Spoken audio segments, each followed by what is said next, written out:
Meron na ba streams na? Oo! Pag sa silver kasi, pag naglaro kasi ng matagal, mga 3 games, pag bagong account ka sa PUBG, may chances ka na may makasabay na tao. Ngayon kasi, kaya kaya siyang stream snipe, sumasabay talaga yung mga tao.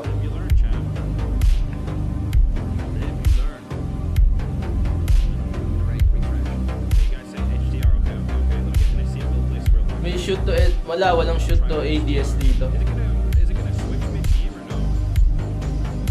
Yung pipindutin mo na lang yung fire button, mag-ADS na, wala. Hindi nilalagyan ni PUBG ng ganun, masyadong madali kasi